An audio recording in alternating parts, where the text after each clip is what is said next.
내 몸을 천하처럼 소중하게 여겨라. 나는 많은 사람 가운데 한 사람이 아니라 유일한 단 한 사람이 되고 싶었다. 랄프 로렌. 한동안 대학에서 인문학 강의를 했다. 교양 과정에 마련된 그 강의가 내게는 소중한 경험이었다. 무엇보다 젊은 세대와 소통할 수 있어서 좋았고, 교양 과정이라 다양한 전공의 학생들을 한자리에서 만날 수 있었던 것도 좋았다.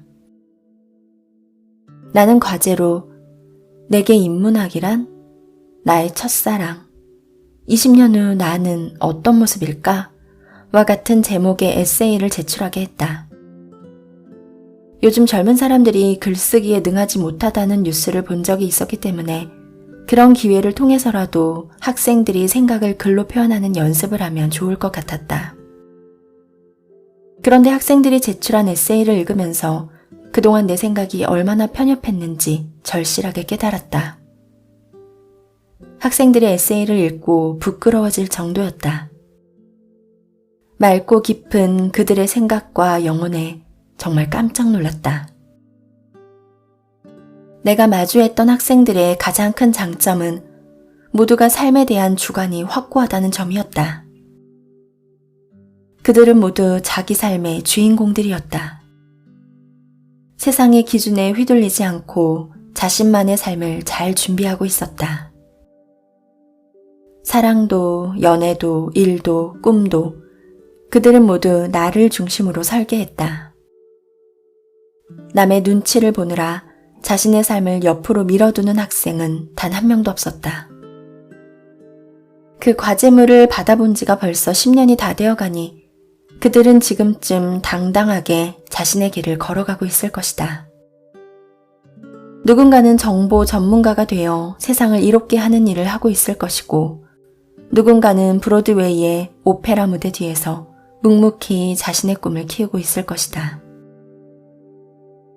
대학의 총장을 하면서도 MZ세대 젊은이들의 생각을 읽을 기회가 있었다. 내가 근무한 대학은 경상남도 거창에 있는 공과대학 계통의 특성화 대학이었는데 그곳의 학생들도 삶에 대한 좌표가 명확했다. 4년제 명문대학을 졸업한 후 하고 싶은 일을 하기 위해 다시 대학에 들어온 학생들도 꽤 있었고, 고등학교를 졸업하고 곧바로 진학한 학생들도 이곳이 지방에 있는 작은 공과대학이라고 해서 결코 주눅들거나 위축되지 않았다. 나는 총장으로 취임하던 해의 입학식에서 꿈의 크기는 캠퍼스의 크기와 비례하지 않는다라는 취지의 연설을 했는데 굳이 그런 말을 할 필요도 없었다. 그들은 이미 그걸 잘 알고 있었고 각자 삶의 중심을 잘 잡아나가고 있었다. 그 가운데 지금도 소식을 주고받는 한 학생은 굴지의 외국계 기업에서 글로벌 인재로 활약하고 있다. 노자는 이렇게 말한다. 내 몸을 천하처럼 귀하게 여기면 가히 천하를 부탁할 수 있고, 내 몸을 천하처럼 사랑하면 가히 천하를 맡길 수 있다. 도덕경 13장. 내가 경험한 MZ세대들은 남의 시선을 크게 의식하지 않았다. 그것이 우리 세대, 특히 나와 크게 다른 점이었다. 나는 나라는 상품을 타인의 구미에 맞게 잘 포장하려고 했었다. 그래서 나를 비난하는 말이라면 아무리 사소해도 상처를 크게 입었다. 그런데 노자의 말처럼 나의 몸, 내 존재를 천하처럼 귀하게 여기면 굳이 눈치를 볼 필요가 없어진다. 단순한 이 원칙이 삶을 자유롭게 하는데 큰 힘이 된다는 사실을 뒤늦게 깨달았다. 몸이 없어지면 만사가 끝이다. 그걸 깨닫고 나니 삶이 한결 가벼워지는 느낌이다. 누가 나를 비난해도 반사하면서 가볍게 넘길 수 있는 여유를 가지니 마음도 많이 편해진다. 삶에 대한 만족도가 떨어졌던 것은 인생의 성과 때문이 아니라 내가 나에게 던지는 따가운 질책 때문이었음을 깨닫는다. 지금은 그걸 거꾸로 돌려서 따뜻한 응원으로 만드니 삶에 대한 만족도나 자존감이 덩달아 높아진다. 돌아보면 크게 잘못한 것도 없었는데 스스로를 패배자로 낙인 찍고 있었다. 그만하면 잘 살았는데 그게 뭐니 하며 나를 몰아세우기에 바빴다. 그러니 한시도 편할 날이 없었다. 정신과 의사 정혜 씨는 당신이 옳다에서 공황장애는 자기 소멸의 벼랑 끝에 몰린 사람이 버둥거리며 보내는 모스부호 같은 급전이라며 사람은 누구나 자신의 정체성이 흐려지면 반드시 마음의 병이 든다고 말한다. 나는 어쩌면 공황장애의 직전까지 갔는지도 모른다. 전반기가 끝나갈 무렵에는 나아가 거의 소진된 상태였기 때문이다. 만일 단순한 삶의 원칙을 발견하지 못했더라면 나에게도 공황장애가 왔을 것이다. 따지고 보면 삶에는 이런 삶, 저런 삶이 있을 뿐 좋은 삶, 나쁜 삶은 없다. 그런데 나는 그 구분을 너무 칼같이 했다. 이런 것은 좋은 삶이고 저런 것은 나쁜 삶이라는 기준이 명확했다. 나를 잠시도 편하게 하지 못했다. 하지만 50을 넘기면서 내면과 마주하는 시간이 늘어날수록 나에 대한 비난의 목소리는 점점 줄어들고 응원의 목소리는 점점 커져간다. 혹시라도 불안이라는 감정이 틈새를 파고들 기미가 보이면 아니야, 인생이 뭐 그럴 수도 있지 라며 곧바로 그 틈새를 막아버린다. 모르는 사이에 마음속으로 침투한 불안이 있으면 얼른 쫓아내고 긍정 비타민 하나를 마음속에 털어넣는다. 그것들을 방치하고 쌓아두면 결국 큰 짐이 된다는 사실을 잘 알고 있기 때문에 속전속결로 그 녀석들을 몰아낸다. 관계를 간소하게 정리하면서 과거의 부산스럽던 삶이 가끔 생각나기도 한다. 덜어는 외로움을 느끼기도 한다. 하지만 이내 다시 마음을 다잡는다. 부산하게 살 때는 외롭지 않았나 하면서 반문해보면 금세 답이 나온다. 외로움이란 혼자 있을 때보다 군중 속에 끼어 있을 때 더 자주 온다는 것을 경험으로 체득했다. 더군다나 단순한 삶을 원칙으로 정하면서 이미 고독과 신사협정을 맺었다. 외로움을 핑계로 그 원칙을 버리는 일은 없을 것이다.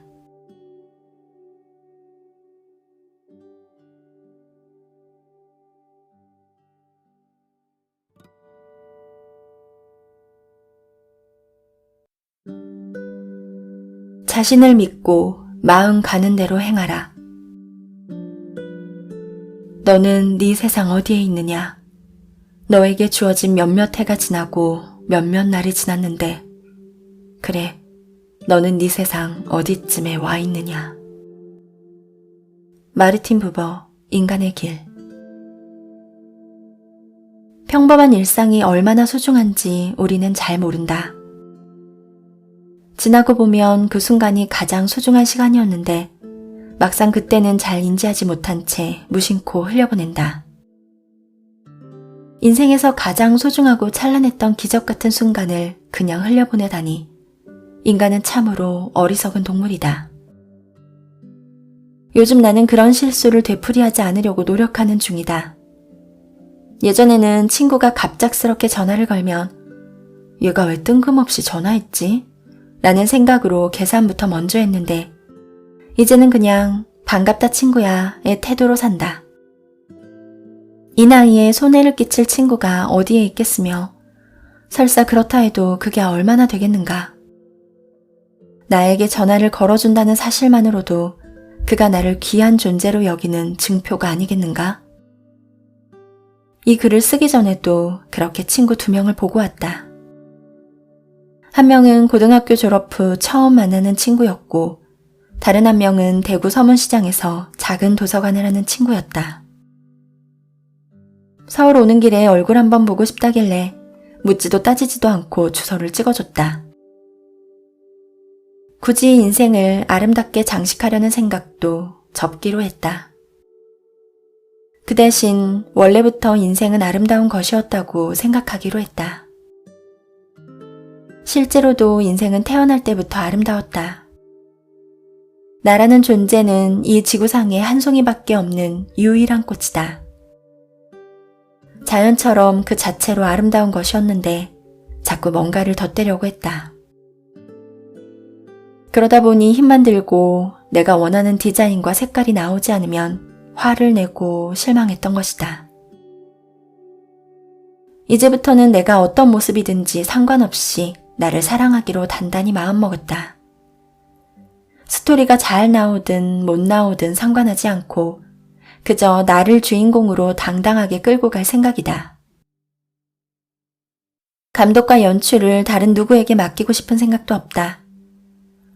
시나리오도 내가 쓰고 연출도 내가 하고 흥행하든 실패하든 개의치 않기로 했다.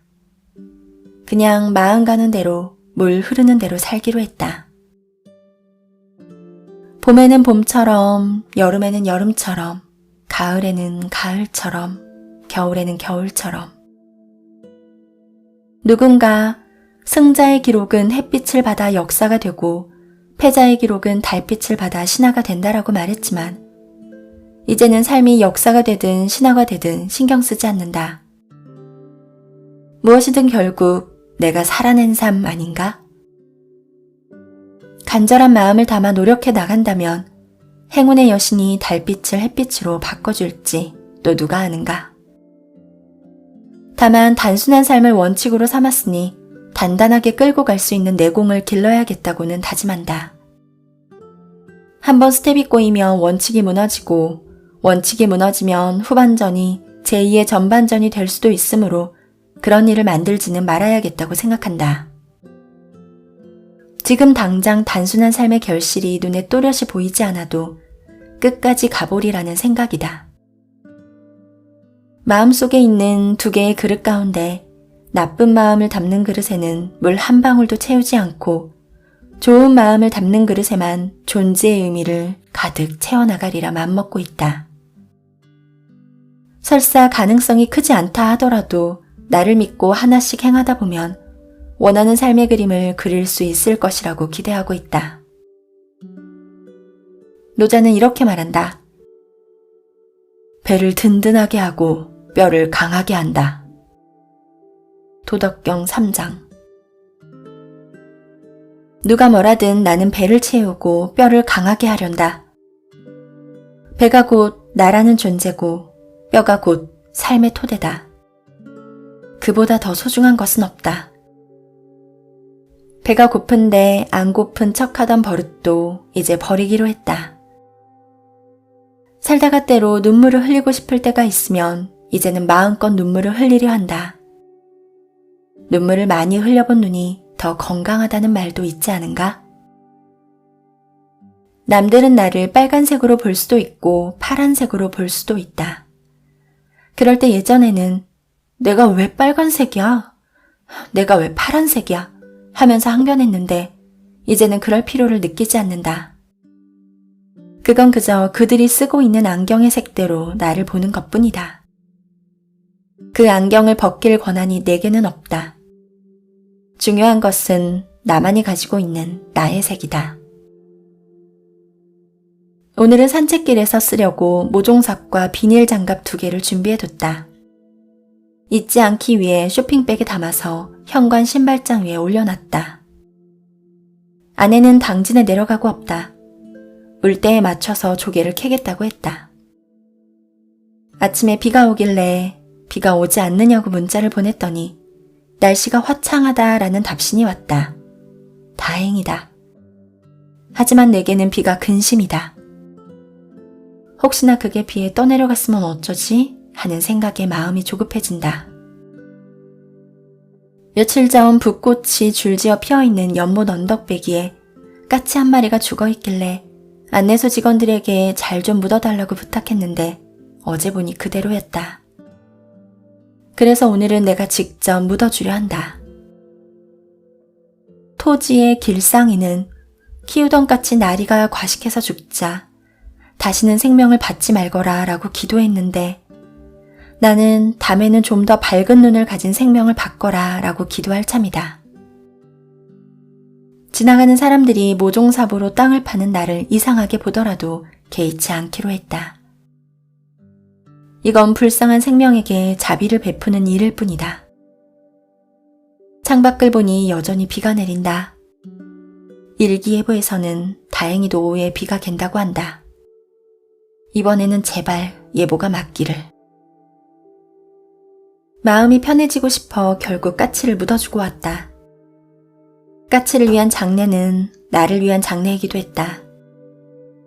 장자는 아내가 죽자 북을 치고 노래를 불렀다고 한다. 우주의 순한 이치를 깨우치고 있었기에 그런 기행이 가능했을 것이다. 나도 죽음을 애통해하지 않기로 했다. 한 형체의 생명이 끝나면 그 기운이 우주에 흩어져 있다가 또 다른 형체의 생명으로 탄생한다. 종교적 믿음이나 철학적 견해로서가 아니라 그것이 엄밀한 우주과학이라 믿는다. 그렇기에 내가 오늘 묻어준 저 까치가 먼 훗날 내 모습으로 환생해서 식물원을 산책하고 있을 수도 있다.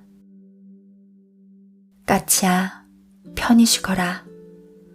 이것은 먼 훗날의 나에게 지금의 내가 보내는 인사말이다.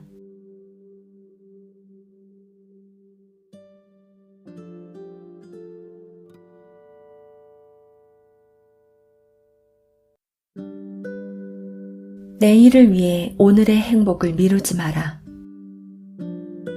현재를 즐겨라. 현재를 잡아라. 현재를 살아라. 영화 죽은 시인의 사회. 원고 쓸 게 많아서 강의 일정이랑 겹칠 수도 있으니까 2번이나 갔다 왔는데 굳이 또 갈 필요가 있을까? 아내와 둘째 딸아이가 미국과 캐나다 여행 일정을 짤 때 이번에도 이러저러한 이유로 합류하지 않기로 했었다. 하지만 최근에 마음을 바꾸게 되었다. 그러다가 나중에 진짜 후회할 수도 있겠다는 생각에 마음을 고쳐먹은 것이다. 다음에 언제 다시 이런 기회가 있을까 하는 쪽으로 생각을 바꾸니 소극적이던 마음이 적극적으로 바뀌었다. 이렇게 바쁘다는 핑계로 가족과의 여행을 자꾸 미뤄서는 안 될 것 같았다. 퇴직한 아내의 버킷리스트 가운데 하나를 이루기 위해서라면 내가 기꺼이 시간을 내줘야 한다는 의무감 혹은 사명감도 결정이 한몫했다. 아내는 내후년에 스페인과 북유럽 여행을 계획하고 있는데 그곳에 갈 때도 동행하리라 마음먹고 있다. 미국인 관광객이 멕시코의 작은 어촌에 도착했다. 그는 마을의 어부가 잡은 크고 싱싱한 물고기를 보고 감탄했다. 그는 그걸 잡는데 얼마나 많은 시간과 노력이 들었냐고 물었다. 어부는 시간과 노력이 별로 들어가지 않는다고 말했다. 그러자 미국인 관광객은 어부에게 이렇게 말했다. 당신은 더 많은 물고기를 잡을 수 있는데 왜 그러지 않습니까? 나는 몇 마리의 물고기면 충분해요. 이걸로 나와 우리 가족은 충분히 생활할 수 있습니다. 그럼 남는 시간에 당신은 뭘 합니까? 잠을 실컷 자고 낮에는 가족들이랑 즐겁게 놀고 밤에는 친구들과 술도 한잔합니다. 기타 치고 노래 부르면서요. 미국인은 어부에게 자신을 하버드 대학교의 경영학과 교수라고 소개하면서 물고기를 잡는 데 좀 더 많은 시간을 투자하라고 조언했다. 더 많은 물고기를 잡아서 돈을 모으면 큰 배도 살 수 있고 나중에는 큰 수산회사를 세우고 이 조그만 어촌을 벗어나 멕시코시티나 뉴욕으로 이사도 갈 수 있다고 말했다. 미국인의 말을 듣고 있던 어부가 말했다. 그렇게 되려면 얼마나 걸리죠? 한 20년이나 25년 정도요? 그 다음에는요? 그렇게 되면 당신은 은퇴 바닷가에 있는 작은 마을에서 살면서 늦잠은 실컷 자고 가족들이랑 즐겁게 놀 수 있습니다. 저녁에는 친구들이랑 기타를 치고 노래를 부르며 시간도 보내고 술도 한잔할 수 있게 되죠. 아잠 브라흐마의 술 취한 코끼리 길들이기에 나오는 내용이다. 현대인들의 대부분이 이 이야기 속 미국인의 말처럼 산다. 멕시코 어부처럼 주어진 현재의 생활에서 충분히 행복을 누리며 살 수 있음에도 그 행복을 자꾸만 미래로 유예한다. 시간 날 때 언젠가 해야지 라는 핑계를 대면서. 나도 그랬다. 하지만 그 언젠가가 정말 언제 올지는 아무도 모른다. 어쩌면 영영 오지 않을 수도 있다. 한치 앞을 내다보지 못하는 게 우리 인생이 아닌가? 카르페 디엠. 순간순간 주어진 인생을 즐겨라. 톰막의 천천히 쉬어가세요에는 다음과 같은 이야기가 나온다. 남은일보의 간결한 독백 형식으로 구성된 책의 내용이 단순한 삶에서 말하는 삶의 원칙과 너무도 닮아 발췌해서 소개한다. 남은일보로 산다는 게 쉬운 일만은 아니죠. 시간도 삶도 세상도 너무 느리게 흘러가는 것만 같거든요. 작은 일을 하나 하려 해도 엄청 힘을 쏟아야 하고요. 어떤 날은 침대에서 빠져나오기조차 힘들 때가 있어요. 일은 해도 해도 끝이 없고 천천히 산다는 게 쉬운 일은 아니죠. 모든 걸 다 하려 하면 더 힘들어질 뿐이에요. 우리는 종종 작은 행복을 잊고 살죠. 행복은 이미 우리 안에 있는데 말이에요. 바로 우리 곁에 있기도 하고요. 마음의 눈으로 들여다보면 지금 이 순간의 행복이 보여요. 마음을 기울여 보면 놀랍도록 아름다운 세상을 만나게 될 거예요. 마음을 비우면 현재를 더 분명하게 볼 수 있어요.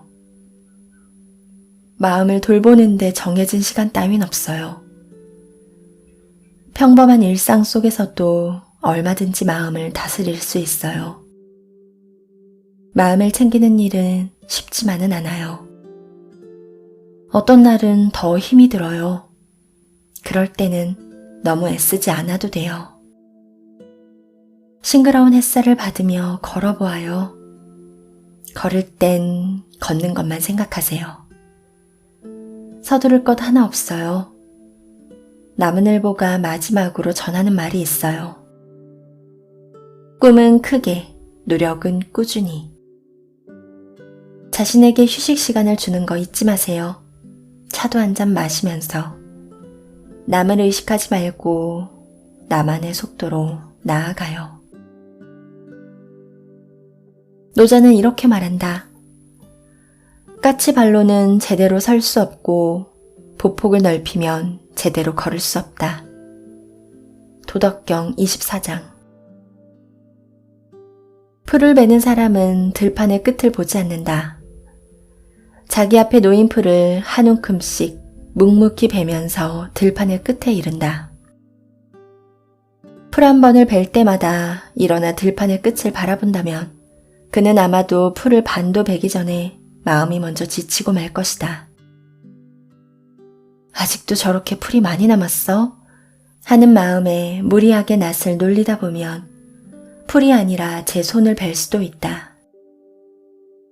자신의 속도에 맞춰서 쉬엄쉬엄 일하다가 정 힘이 들면 잠시 풀밭에 누워 흘러가는 구름을 바라보면서 쉬기도 하고 지루하고 무료하면 콧노래라도 흥얼거리면서 다시 힘을 내다 보면 어느덧 종착지에 이른다. 삶은 그렇게 살아가는 것이다. 인생은 여름날의 강물처럼 느릿하게 흘러간다. 급하게 노를 저을 필요도 없고 언젠가 만날 경량 때문에 미리 고민할 필요도 없다. 혹시 노를 저어 가다가 급류를 만나면 그때 가서 슬기롭게 대처하면 된다. 20살에는 20살의 인생을 살고 50살에는 50살의 인생을 살면 된다.